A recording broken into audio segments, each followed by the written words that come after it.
Sejak ribuan tahun yang lalu, laut telah menjadi sumber kehidupan bagi manusia. Jauh sebelum peradaban modern mengenal kapal motor dan joran fiber, nenek moyang manusia sudah menjelajahi samudra dengan perahu sederhana dari batang kayu, hanya berbekal kail dari tulang dan tali dari serat tumbuhan. Dari sanalah kisah panjang memancing ikan di laut dimulai, kisah tentang perjuangan, ketekunan, dan hubungan manusia dengan alam yang tak pernah lekang oleh waktu.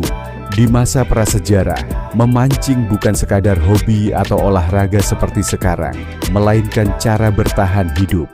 Bukti tertua kegiatan memancing ditemukan di pantai-pantai Mesir dan Polinesia, di mana para nelayan purba menggunakan tombak, pancing batu, dan jaring tangan untuk menangkap ikan yang berenang dekat permukaan. Setiap hasil tangkapan bukan hanya makanan, tetapi juga lambang keberanian bagi para penjelajah laut. Seiring waktu, teknologi memancing mulai berkembang. Sekitar 2000 tahun sebelum Masehi, bangsa Mesir kuno sudah menggunakan kail logam dari perunggu. Sedangkan bangsa Jepang dan Tiongkok mengembangkan teknik memancing dengan bambu yang lentur, mirip seperti joran modern saat ini. Sementara itu, masyarakat Nusantara juga memiliki tradisi kuat dalam menangkap ikan. Para pelaut Bugis, Bajo, dan Madura dikenal sebagai ahli laut yang mampu memancing berhari-hari di tengah samudera luas, mengikuti arah angin dan arus dengan naluri yang tajam. Di abad pertengahan, memancing mulai dibedakan antara memancing untuk kebutuhan dan memancing untuk kesenangan. Kaum bangsawan Eropa menjadikannya hiburan elit dengan peralatan yang lebih halus dan joran dari bambu impor.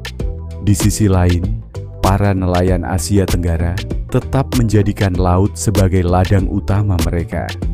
Tradisi memancing malam hari dengan lampu minyak atau bubu laut yang dipasang di dasar perairan menjadi warisan teknik yang masih digunakan sampai sekarang. Masuk ke era modern, sekitar abad ke-19, revolusi industri membawa perubahan besar. Bahan logam, serat sintetis, dan mesin kapal mulai digunakan. Pancing gulung atau reel diciptakan untuk memudahkan pemancing menarik ikan besar dari laut dalam. Dari sinilah muncul istilah sport fishing atau memancing rekreasi yang kini dikenal luas di seluruh dunia. Memasuki abad ke-20 hingga sekarang, memancing di laut tidak lagi hanya tentang hasil tangkapan, tetapi juga tentang pengalaman dan persahabatan. Banyak orang menganggap laut sebagai tempat pelarian dari hiruk-pikuk kehidupan kota. Detik-detik menunggu umpan disambar ikan, suara ombak, dan cahaya matahari di ufuk timur menjadi bagian dari ketenangan yang dicari oleh setiap pemancing. Kini, komunitas pemancing laut telah tersebar di seluruh dunia, dari pesisir Indonesia hingga pantai Florida, dari perairan Jepang hingga Teluk Persia. Mereka berbagi semangat yang sama, mencintai alam, menghargai hasil laut, dan menjaga keseimbangan ekosistem agar generasi berikutnya tetap dapat menikmati indahnya sensasi strike di tengah samudra. Memancing di laut telah berevolusi dari sekadar cara bertahan hidup menjadi seni dan gaya hidup. Ia menyatukan manusia dengan lautan, mengajarkan kesabaran, menghormati alam, dan merayakan keindahan petualangan.